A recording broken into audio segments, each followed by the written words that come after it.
Good evening, Dolphins fans. Welcome to another episode of On the Fin Side with Kat and Paul.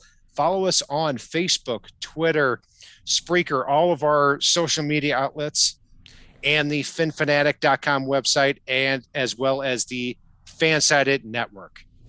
The Dolphins win tonight 20-3 on Monday Night Football against the Saints, a very battered Saints team, but still, this is the first time that the Dolphins have won 7 games in a row since the 1985 season. That cannot be understated.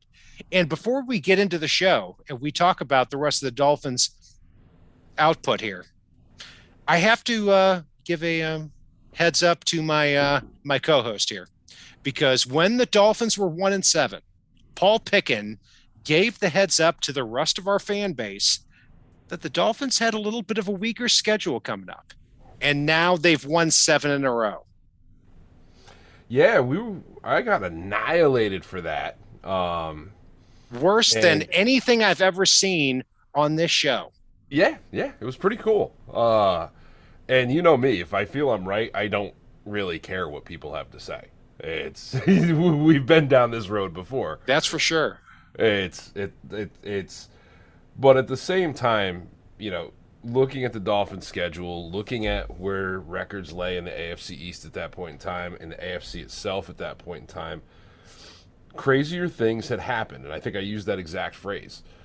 This is a team that was getting Tua Tagovailoa back, was getting Raekwon Davis back, and we talked about the things that they needed to do to be able to move forward, drive forward, beat the teams that they should.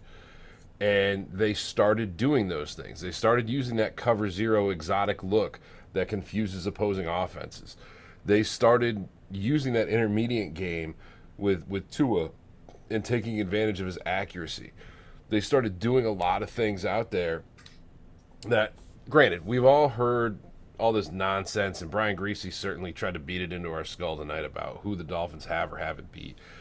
They walked into the Ravens when the Ravens were still the Ravens and decimated them, laid a blueprint, shook them to their very core, and destroyed them. They had a good defense at that point, and they've been reeling ever since.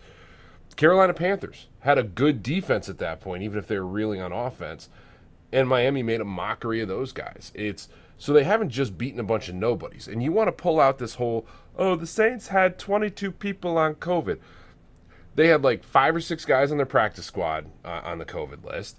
One of the guys was their special teams coach, Darren Rizzi, who we're all familiar with. And you look at the Texans this week, who have a mediocre roster to begin with, and they walked out there with 20-something players on the COVID list and won 41-25, I think it was. Darren Rizzi was even on COVID this week. But there are a couple of things that can be true at one time. Yes, the Dolphins have played a terrible schedule lately. Let's be honest. After the Ravens win on Monday Night Football back in Week 10, they've played the Jets twice. They've played the Panthers. They've played the Giants. Yeah, Thursday Night Football, whatever. Same thing. Jets twice, Panthers, Giants, Saints here with half of the roster out. Those are 5 easy games in a row, but a couple of things can be true at once. It's hard to win 7 games in a row in the NFL. And when you look at what the Dolphins have done here over the last several weeks, how many teams have gone from 1-7 to 8-7, regardless of the circumstances? The answer is pretty much close to nobody in the history of the sport. Yeah, it's a big fat 0 from my understanding. I'd have to really dive back in, but from what I understand, it's a 0. And it's funny because 2 weeks ago, when they were doing playoff scenarios, even with Miami right in the thick of it, folks were leaving them off the board entirely or pointing at them going, we're not going to talk about that. And Miami is I think you may have said it already. I don't know if you said it on the air or off the air or whatever. If the season ended today, Miami's in the playoffs. They are in the playoffs. And they're in the playoffs. They would be going against the Tennessee Titans, who the Dolphins play next weekend. and Ryan Tannehill. And it would bring so much joy to my heart if the Dolphins came away with their 8th win in a row against Ryan Tannehill in Tennessee. And that's a very winnable game. Right now, it's a 3.5 point spread right now. Well, and it's great that with Miami controlling their own destiny right now, the next 2 weeks, they've got to go through Tannehill and they've got to go through Belichick. Get a couple of those demons off your back and drive in there. And if that happens and the Dolphins go into the playoffs with 9 wins in a row, which now looks very, very possible, I don't see a team in the AFC that's going to want to play the Miami Dolphins. No, I wouldn't want to face their defense right now, especially. And Miami started to show shades the past few weeks and a little bit tonight of finding ways to get creative on offense. Running that flea flicker, the pass to Christian Wilkins last week, that appeared to be a speed option shovel pass to Waddle going back against the grain. All of those little things that start to put the defenses on their heels and take advantage of defenses that are pretty darn good, like the New Orleans Saints. And they better continue to show that creativity, because as dominant as this defense was today, the offense really pissed me off at certain points. It did. I mean, really for the entire first half. I mean, let's take a look at the drives here. I mean, the first drive, Tua misses a wide open Myles Gaskin punt. Second drive, field goal after the Nick Needham pick six. It's 10-0 Dolphins. But if that ball gets recovered by the Saints, I mean, we might be talking about a completely different ball game. Third drive, punt after a missed challenge and this Jacoby Brissett nonsense. Stop bringing him out on 3rd and 4th and 1. Are you kidding me? I wish they had reviewed that play, because that was pretty darn close. Not the spot, but that was a pretty darn close one. I don't think that one was close, but the play before was when the gas Myles. one, yep. No, because the sequence was on that third drive. Myles Gaskin caught the pass and had a first down, and I can't believe Brian Flores did not review that. And so it was 3rd and inches, and then Jacoby Brissett took the handoff, and instead of just going forward with it, he danced along the backfield, and then it was 4th and inches, and the Dolphins punted it. That could have been a completely different game in a blowout had the Dolphins had that drive gone differently. But still, very happy with the win. Well, and I want to park on that for 1 second, because there were a few moments in this game that really could have blown this open. I know I said it in our pregame show. I said it when I was over on the Hoodie Juby show as well. It's the way Miami beats New Orleans, especially with what New Orleans had on the field today, is you keep their offense in short series, create turnovers, create 3 and outs. The Saints, for the first time with Sean Payton as the head coach tonight, did not convert a 3rd down in his history as a head coach of the New Orleans Saints. 0 for 12. And it's, you keep that defense on the field. We've seen it with our own defense when they're playing well. If our defense is out there all game, they wear down, they get defeated, they start kicking rocks a little bit, even if they're not supposed to. And that's how you beat them. You wear them down as the game goes on, so you can start doing some things and start being a little more effective on offense. Yeah, I mean,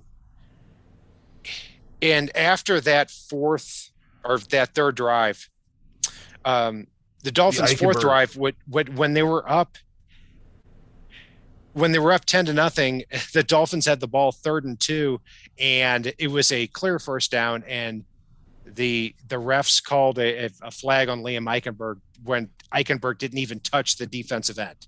So it was 3 times, but it was literally this. Yep. Tip. That's a perfect visual. There's no for those that don't see what Paul's doing, he's just tapping his fingers together. I mean, and that was, yeah. And then on the 5th drive, the Dolphins had two holding calls, bad drive for the offensive line, a hold on Liam Eichenberg, a hold on Michael Dieter, and a hold on Austin Jackson. And then Tua was sacked on that drive as well. So that took him out of field goal range right before halftime, 10-3 game. And then on the sixth drive, it was a bad interception by Tua, but it was a different story in the second half. That 90-yard drive that put the Dolphins up 7-3 or 17-3. It was at that point, Paul, that I think we started to think the Dolphins have this game won. Yeah, no, it's that drive was beautiful, and Kelly, thank you. We'll get to that very shortly. Trust me. As far as what it will take for the Dolphins to win the next 2 weeks, I think that's part of the analysis that we're doing right now. But no, that drive was a thing of beauty, and it was funny because when they were inside the 5, and we heard Brian Greasy, I believe it was, say, the Saints haven't allowed a red zone touchdown in over 10 quarters now. I went, oh, we're getting in. Like, it's that curse, that hoodoo, you name it, that the announcers tend to put on teams when they're doing something well for an extended period of time. And it happened again. And Miami got in on a beautifully designed play following a defensive holding and roughing the passer penalty on the same play that set Miami up at the 1 from the 5-yard line. Yeah, that was an incredible drive. I mean, 40-yard pass to Matt Collins over Paulson Adebo, the cornerback who's played very well for the Saints this year. And then you had that flea flicker play on the same drive, 24 yards to Jalen Waddle, and Duke Johnson truck sticks at the Saints defense and moves forward for a very important first down, and then capped off by a 1-yard touchdown by Jalen Waddle. And after that, the game was over. I mean, the Dolphins defensively, 8 sacks on the day. And quite honestly, it should have been 11 or 12. or 14 or 15. I mean, God, Jalen Waddle was held off the stat sheet, or Jalen Phillips was held off the stat sheet. But you know what? He chased a lot. And I've got to say, I am sick and tired of the folks that are completely down on Jerome Baker. He was an animal tonight. I keep hearing it week in and week out. He almost had 3 or 4 sacks in this one. I think he ended up officially with 1.5. But there were so many plays that he very directly impacted in this game that and if they hadn't, if he had stepped out of bounds at the 1-yard line instead of going into the end zone with that ball, they might not have reviewed that fumble by Kamara that wasn't a fumble, and Miami might have had the ball at the 1-yard line. I'm not going to tell him to stay out of the end zone, but it was very, like, it's he just keeps making heads-up plays, and he keeps getting in the backfield. He keeps blowing things up and chasing guys off. And this is against a quarterback in Ian Book that actually looked the part of an NFL quarterback tonight, and looks like somebody that should get a little bit of a sniff with the Saints, even when Taysom Hill is back and Trevor Siemian, because he showed some promise and potential tonight and showed some presence out there, especially for how much he got whacked. Ian Book? Yeah. Huh. I thought Ian Book looked like a child today. I mean, I got to disagree with you on that one. Oh, it's let's see how he looks when he's not getting drilled every play. Because, I mean, there were moments that he stayed with it. And I'm not saying he was special in this game by any stretch. But given the fact that they literally had guys off the street coming in to play tackle at the end of the game, in Murphy being an example there, and the fact that Miami's defense was swarming him and playing confusing, I thought he held some poise in this game and made some good passes when he could. He did have a 60% completion percentage. That's the best I'm going to say about him. I mean, then again, Tua didn't look all that great throughout the game too, but he is far above what Ian Book produced. The Saints did not have I mean, many weapons. The Dolphins swarmed Alvin Kamara at every opportunity. 13 carries for 52 yards, and 19 of them came on one run when it was 3rd and 23 or something in that range.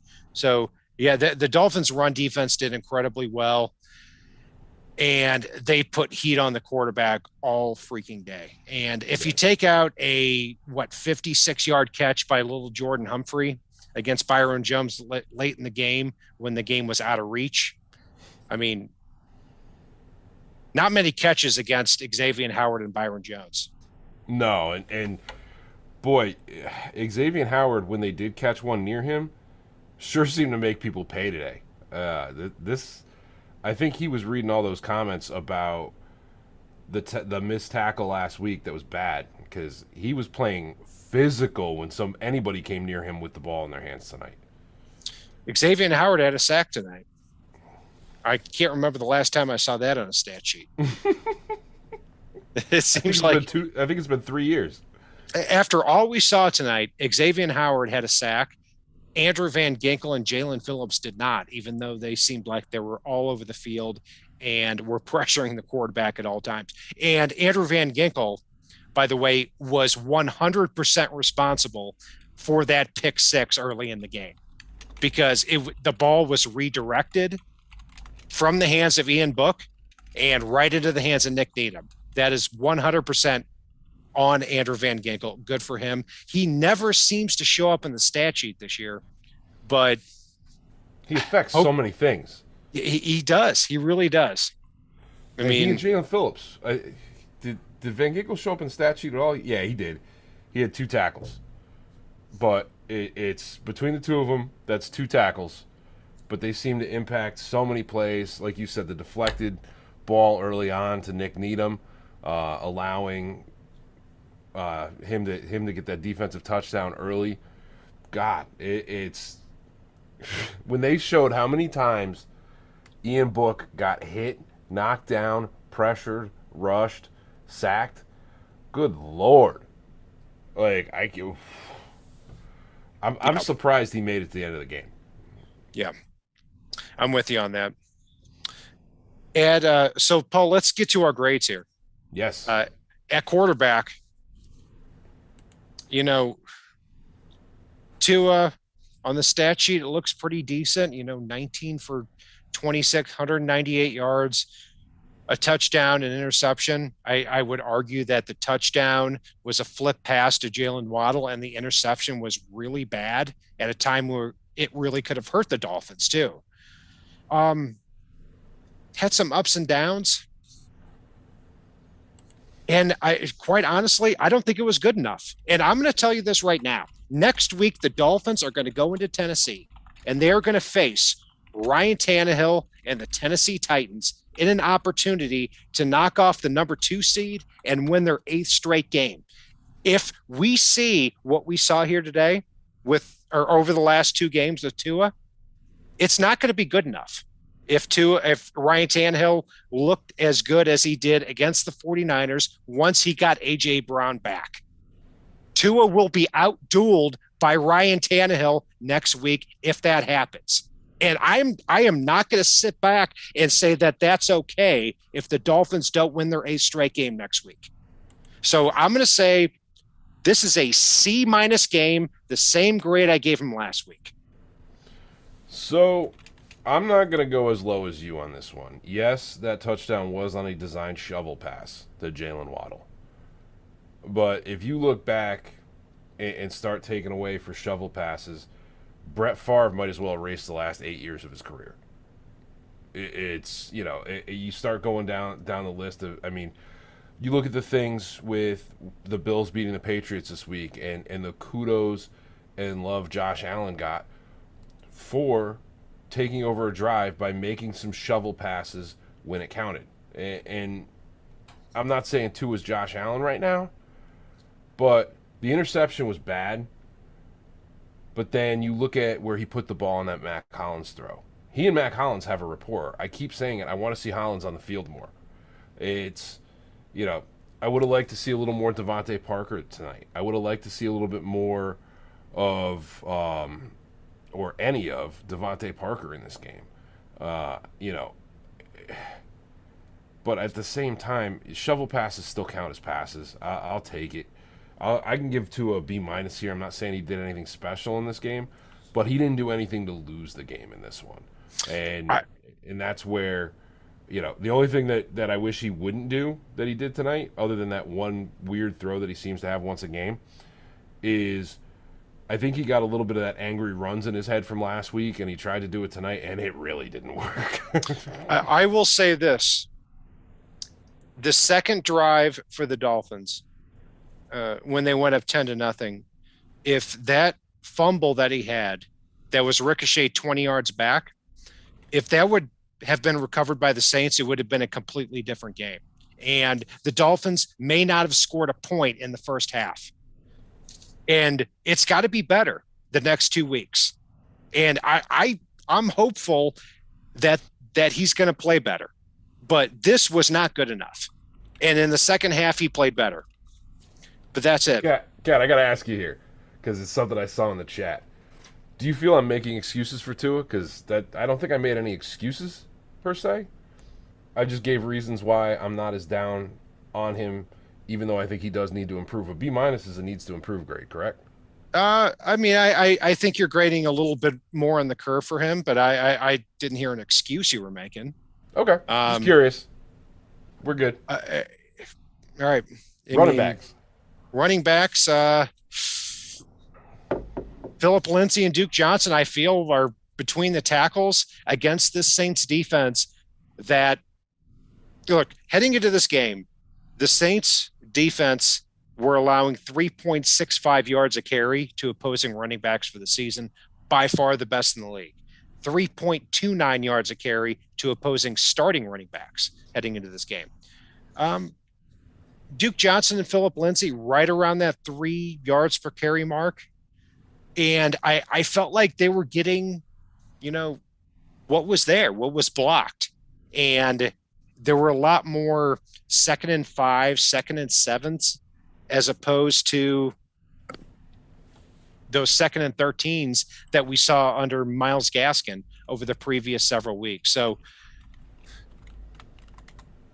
you know, it's hard to grade the Dolphins running back position higher than a C, given that they only averaged, you know, 3 yards a carry or so. But I thought they did a serviceable job here. They did okay. I mean, it's like you said, the Saints defense is tremendous against the run.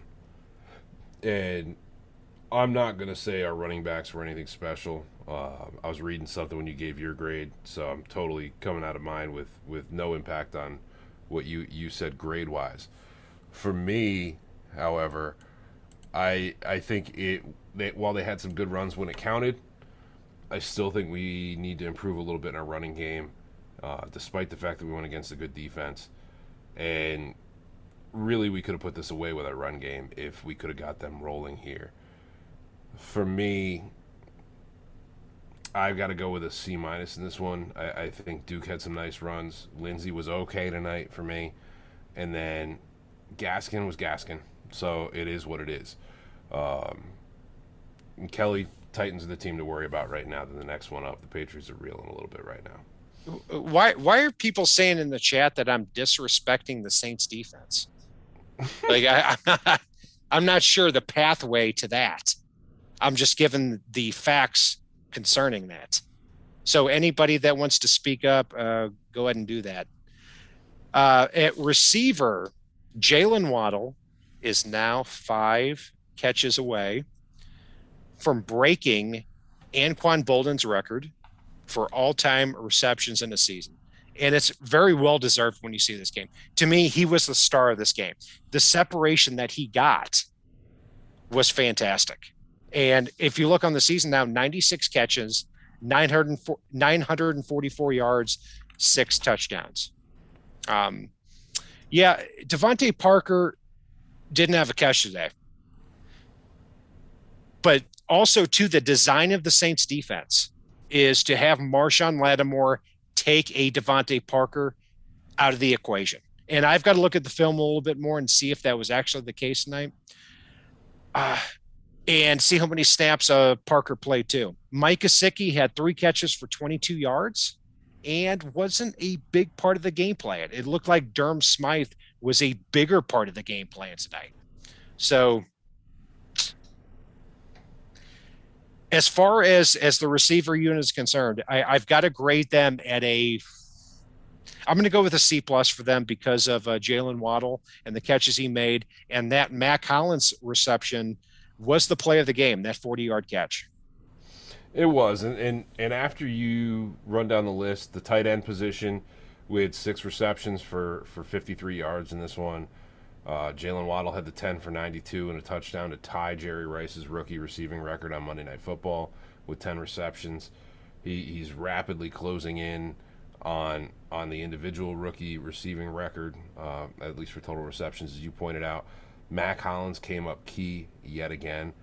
Isaiah Ford, while he was held off the board, actually served as a distraction several times in this game to readjust their defense. And there's something to be said for that. And then Tommy Lee Lewis, with his 1 reception for 7 yards on a shovel, looked electric. And with a conservative game plan for the Dolphins tonight, who were playing a little bit not to lose and to wear down the defense and not make mistakes, I can give the receiver position, mostly because of Waddle, Hollins, and the tight ends. I can give them a B minus here, and maybe almost a B. They weren't anything special, but they weren't anything bad in this game. They didn't make a lot of mistakes. They drew some penalties, and they made some good blocks as well on a few plays. So I agree with Brett Dodger in the chat here. Waddle A, the rest C. I think that's pretty right on the money there. And offensive line. Jesse Davis had a cringeworthy attempt block at the end of the first half against Cameron Jordan, where it took the Dolphins were up 10-3 at the time, and Jesse Davis barely touched Cameron Jordan. He sacked Tua, took him out of field goal range. There was still an attempted field goal by Jason Sanders where he nailed actually on the first attempt, and then there was a timeout, and then missed the one after that. It was a 58-yard attempt. That could have put the Dolphins up 13-3 at halftime, but they went up 10-3 at halftime. Luckily, they came back in the second half early on, made it 17-3. But when we keep talking about fewer and fewer errors from the Dolphins offensive line, I think that's a good thing. Liam Eichenberg was flagged for a penalty that should not have been called. Other than that, I didn't hear his name very much. Jesse Davis had that embarrassing sack from Cameron Jordan and also had a couple of more bad reps on top of that. Michael Dieter had a holding call. Robert Hunt had a solid game. Austin Jackson had one holding call, but his mistakes are kind of limited at this point. So offensive line, I've got to give them the highest grade here, and it's a C plus for me. I'll stick with you on the C plus with these guys. There wasn't really a lot that was egregious. I'm not going to ding Eichenberg for the hold on that play, but I'll ding him for the fact that Davenport ate his lunch a little bit on that play. Jesse Davis, when he's bad, he's bad. When he's good, he's good. Or when he's good, he's okay. And he was going against Cam Jordan tonight. But, yeah, we've talked about it before.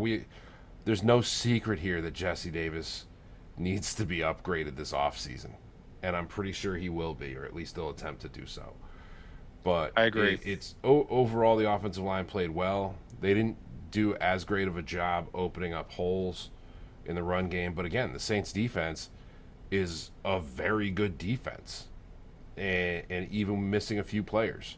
Miami's done the same with missing a few players over the past 8 weeks at times. Right. And just to piggyback on that, sorry to cut you off there, Paul, is that this is the best run defense in the NFL that the Dolphins faced here today. And because the Dolphins were winning for the entire game, they were playing inside this box as far as trying to run the football. So it's actually kind of impressive that they were able to get 2, 3, 4 yards when they could have easily been wrangled up behind the line of scrimmage more often.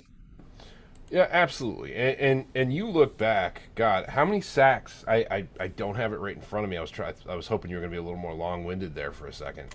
How many sacks did they have last week against the Bucs?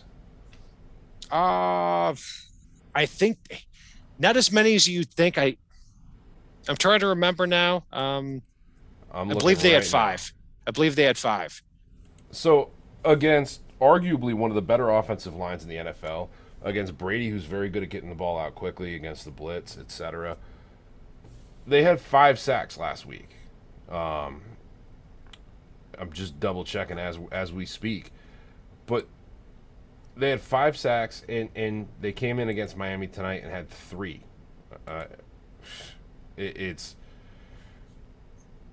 And you look at what their defense did to the high-powered, high-octane Buccaneers offense last week, and Miami was able to weather the storm against them.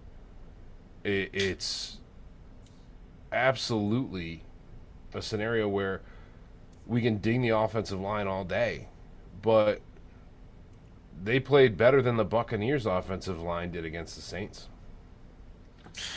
Yeah, I mean, SoFlo Sports said in chat, I like Dieter at center. I do too, because he's on a rookie contract and he is a serviceable player. I mean, how many times have we heard Michael Dieter's name over the last, several weeks since he's been back from IR? Not many.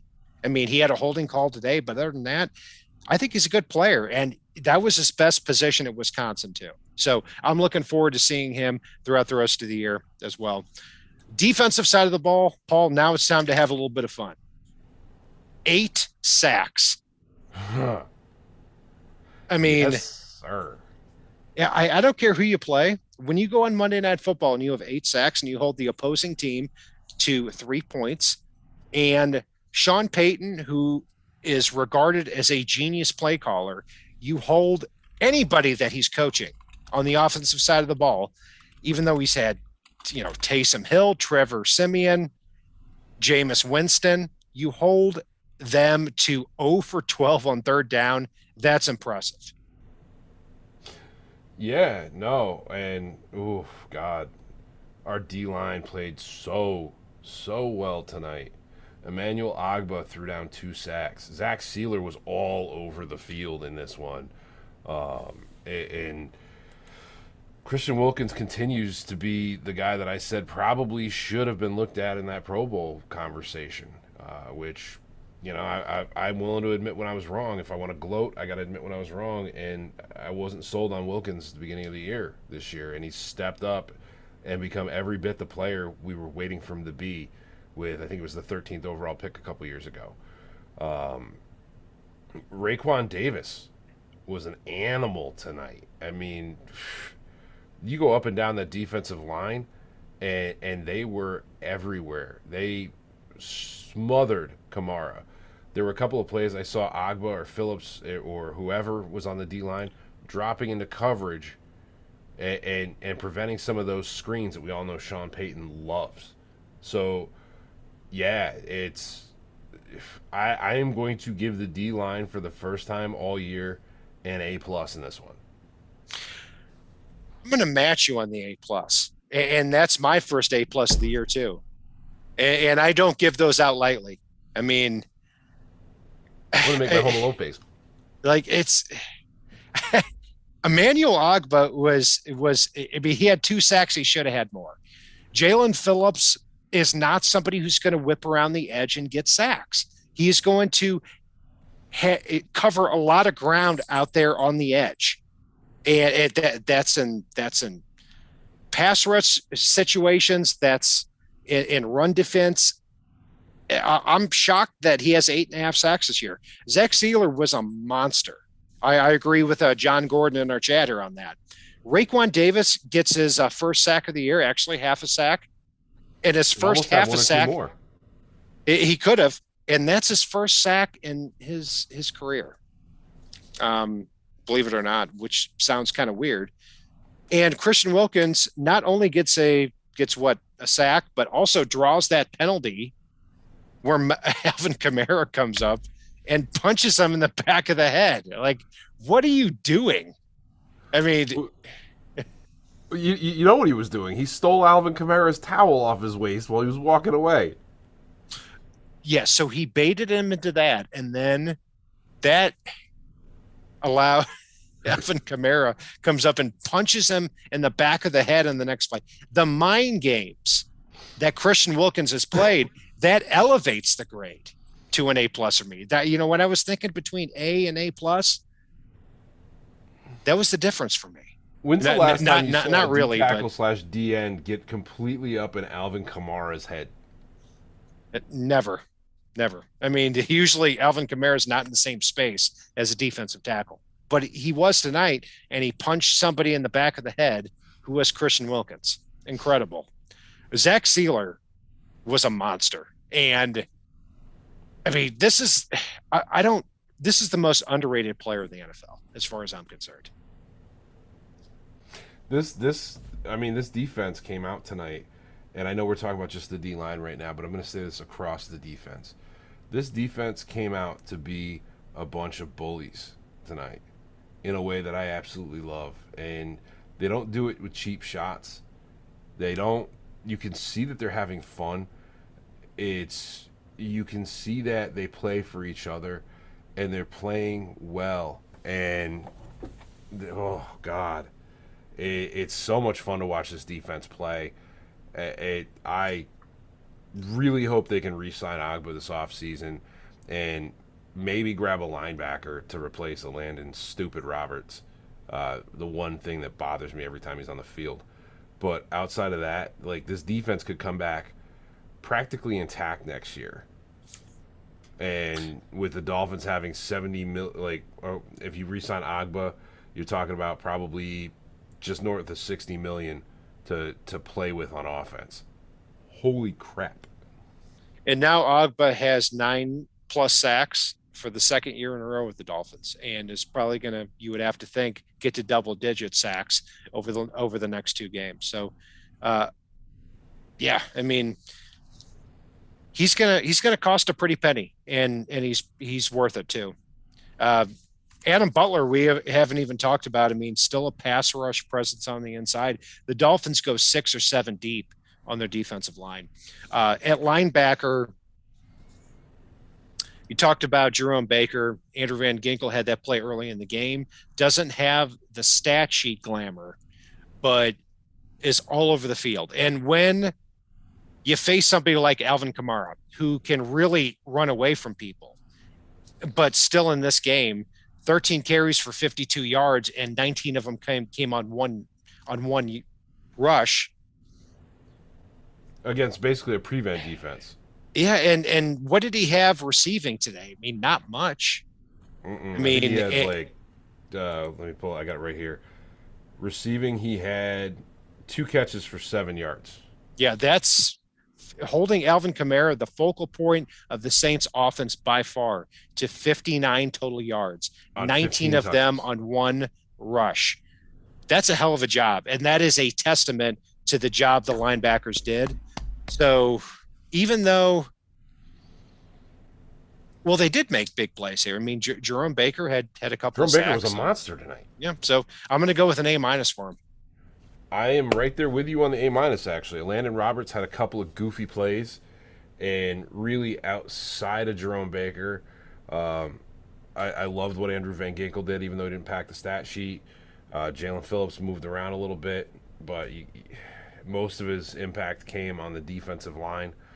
Yeah, Landon Roberts just is okay-ish, kind of enough. But again, an A-. Baker threw down what should have been 2 sacks, possibly more.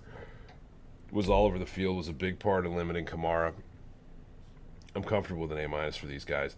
And I'm going to jump you with an A+ for the secondary tonight. Pick 6, Xavier Howard playing physical, Byron Jones playing well. Callaway did okay, but you know what? They're really 4 catches for 46 yards, being your stellar offensive player for the Saints tonight, not good enough. And I loved what I saw from the secondary. Javon Holland was all over the field. Brandon Jones getting sacks. Xavier Howard getting a sack. Good Lord, there's so much to unpack with this secondary. I can go A+ for these guys. I'm not going to throw out two A+, so I'm Yeah. just going to go with an A. Oh. Nick Needham. Well, your grade is now an A- for tonight, Kat. Nick Needham gets the pick six off the deflected pass from Andrew Van Ginkel, and Xavier Howard and Byron Jones just dominate and lock down any opponent that they face that they're better than. We constantly do this show and talk about the receiving core, not just the wide receivers that they face, but the receiving core having 6-7 catches for 65-70 yards. And that's reflective of the Dolphins defensive backs. And welcome back, Javon Holland. He didn't have any major plays tonight. He had half a sack. He's all over the field, and he's also covering the deep center all the time. Brandon Jones, 5th sack of the year. I don't know many strong safeties in the NFL that have 5 sacks on the year, and he got his first interception as well late in the game. I'm pushing toward an A+, but I'm not going to do it. I'm going to stick with an A. That's fair. Special teams. I'll let you take this one. If Jason Sanders had nailed that 58-yarder that he had practiced before that timeout, I would give it a higher grade, probably an A-. Mike Pilardi, when he punts the ball at the Dolphins 30, still does not get it to where Matt Hawk got it to. And that's my standard for punting the ball, because you can really flip field position in that situation. He didn't. He's okay. He's fine. But Jason Sanders, though, did bail out Tua Tagovailoa when the Dolphins were up 7-0, because that ball was ricocheted 20 yards back, and he nailed a 48-yard field goal. But the Dolphins up 10-0 really set the tone for the game. Tommy Lee Lewis, I like as a returner. I mean, he doesn't do anything special, but he's a good player. Catches the ball, doesn't fumble, doesn't have a history of fumbling. I'd like to see him continue to be the Dolphins returner throughout the year. So, unless I'm missing a play somewhere, I'm going to go with a B+. I'm going to go with a B-. Sanders continues to be a worry for me. He's missed far too many field goals for a guy that was, Mr. Reliable coming into the season. I know it was a long one, but he's got the leg for it, and you cannot be a playoff team and have a field goal kicker missing kicks on the regular, and right now we do. I've been saying it for weeks now. And Craig, I hope you're right. I hope we do force 5 sacks and 3 turnovers next week. But I agree with you on Tommy Lee Lewis. There's something about him, and we haven't fully gotten to see it yet, but there's something about him that just feels like lightning in a bottle that's just going to explode out at some point. There feels like there's something electric with him when you see him out there, even though we haven't gotten to fully get a look at it yet. And I really want to see him get loose with one here. But the Jason Sanders thing hurts. And it's funny because you said that about Pilardi. He doesn't do what Hawk did with those booming kicks that we got used to with Hawk. But he also doesn't have that 3 or 4 game stretch where you see Hawk shank 1 or 2 off his foot for 12 yards. So it's in the middle there. Yeah, I thought Hawk was getting better and better last year. But then he would revert and have like a 2 game stretch or a 3 game stretch where he was shanking balls off the side of his foot. I don't think he was really last year, but he does have a history of doing that. Yeah. So, and Pilardi, when you look at him, I was talking about the entirety of his career, and it was feast or famine with it. Pilardi doesn't have the leg Hawk does, but he's more consistent. Yeah, if he's punting the ball inside the Dolphins, from the Dolphins 30-yard line, then he's pretty decent. But I don't see the coffin corners as often either. No. I mean, Our coverage so units though are as good as they've ever been. yeah, they're really good. Mac Hollins is the biggest part of that, and he should have made the Pro Bowl as a special teamer, no doubt about that. So let's go to our player of the game and our Coke Bus player of the game. Paul, I'm going to throw it to you on that. Player of the game. God, there's so many guys we could go with tonight. I mean, there's Sealer, there's Baker, there's Waddle. I will give this one to somebody I don't think I've given it to before, and that's the tiebreaker for me. I am going to give it to big Zach Sully Sealer in this game. He was everywhere tonight. Good Lord, he could have had more sacks than he did. 3 tackles, 3 assists. He forced Ian Book into other sacks. He prevented a few things from Kamara. It started up front with this defense, and Sealer was a huge part of what they did on defense tonight. I can give it to Sealer. As far as Coke Bus player of the game, it just feels too easy right now. But Jesse Davis, get on the bus. The way you got smoked on 3rd down to put Sanders in a bad position there to begin with, you just can't do that. I know it was Cam Jordan. I know he does the good offensive tackles, but pretend you're one. Ride this train and keep Tua upright. Stop making him run for his damn life. Yeah, only 2 more games with Jesse Davis, as far as I'm concerned. He's going to be cut after the year, and the Dolphins are going to save over $4 million by doing that. My player of the game is going to be Jalen Waddle. I mean, the separation he got set the tone for the entire offense. And now when you talk about him being 4 catches away from 100 on the year, I mean, even missing a game, yeah, I mean, this is a really special player in the Dolphins offense, and in a way that Jarvis Landry was never special in the Dolphins offense. I don't think the Dolphins dictate any matchups on offense without Jalen Waddle here today. Coke Bus player, I've got to go at the wide receiver position again. I'm going to go with Devontae Parker. I mean, he wasn't a big part of the game plan, but if we're talking about somebody who is missing games every year with injuries, and then he gets on the field and gets blanked by a Pro Bowl cornerback, that's not good enough.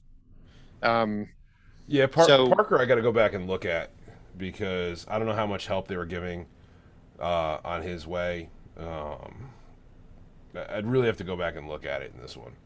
And I have to look and see how many snaps he played too. That's part of doing the show here on Monday night. But overall, Paul, I mean, 7 wins in a row. 7 wins in a row for the first time since I was 2 years old. I'm 38 now. Dolphins have never won 7 in a row in my lifetime. And next week they play Ryan Tannehill. And I want to crush him so badly. I'm going to be so angry if the Dolphins don't win that game. And I'm going to be angrier if they win that game and they don't beat the Patriots the following weekend. And here's what I'll say with the Titans coming in. The Titans are probably the best team we faced in this stretch. But Miami is built well to play against what the Titans do well, as far as their offense versus our defense. Especially with Derrick Henry out. You look at A.J. Brown, okay, we've got Xavier Howard, and we've got help over the top with guys like Javon Holland, Brandon Jones. You look at the other side of the field, and they're really running through the 2 wide receivers right now. I'm blanking right now. Jesus, he's a Hall of Fame player. Julio Jones, and we've got Byron Jones. So it's if we can force Tannehill to make mistakes, and with the way this defense is swarming right now, and the way our front 7 is playing right now, we should be able to make some noise defense versus offense, but it's going to come down to whether our offense can make some noise versus our defense in that one. And if we can get through this, the Titans right now are playing better than the Patriots. The Patriots have not looked good the last few weeks. They have not. And the Dolphins are going to have to go through both of those teams to get to the playoffs. I mean, right now, the Dolphins would be in the playoffs in the 7th seed heading into this game. Ooh. But let's be honest, if they're 1-1 in the next 2 games, they're not making the playoffs. And I agree with you. I think they match up very favorably with the Titans because Ryan Tannehill and that offense, they like to operate from the wide receiver position on in with Derrick Henry out of the lineup. A.J. Brown came back. He had 12 catches for 150 yards last week against the Niners defense, but the Niners defense plays a very heavy zone bail and trail type of technique with their cornerbacks. That's not the case with Byron Jones and Xavier Howard. So, and what we need to keep an eye on, and I'm glad we don't do the show until probably Saturday, is the fact that, and somebody just pointed this out in chat, and I was double checking on it. Julio Jones just went on the COVID-19 list. Westbrook Ikehini, Bud Dupree, and Buster Screen all are now up in the air for Week 17. And that could be pretty big, especially considering they've already got Nate Davis, Taylor Lewan, and Kendall Lamb on the COVID-19 list as well. So that's something to keep an eye on as far as the Titans go for who they will actually have available this week. Because if they're without Julio Jones and Derrick Henry, our chances, I think, go up a little bit. If they're without Buster Screen and Bud Dupree, our chances go up a little bit. So this is something to definitely keep an eye on as we move forward throughout the week. Yeah, they'll definitely be without Derrick Henry. And Derrick Henry, heading into this week, was still 5th in the NFL in rushing yards. And he's been out since week 7. That's crazy. And Julio Jones, to me, is a shell of his former self. I hope I don't come back to eat those words. Well, the shell of his former self as a number 2 receiver is very different than asking him to be the number 1. Yeah. That's for sure. So we'll see. I mean, 7 wins for our 7th seed, baby. Big game next weekend and for the next 2 weeks. But we're here, and we are going to be here the next 2 weeks. Thank you for joining us here tonight after this 20-3 Dolphins win on Monday Night Football over the New Orleans Saints. Be sure to join us on Facebook, Twitter, all of our social media outlets, the Fansided Network, as well as the FinFanatic.com website. I'm Brian Cat NFL. Paul is Fanatic _pick. And if it's not on the right side and it's not on the left side, it is on the Fin side.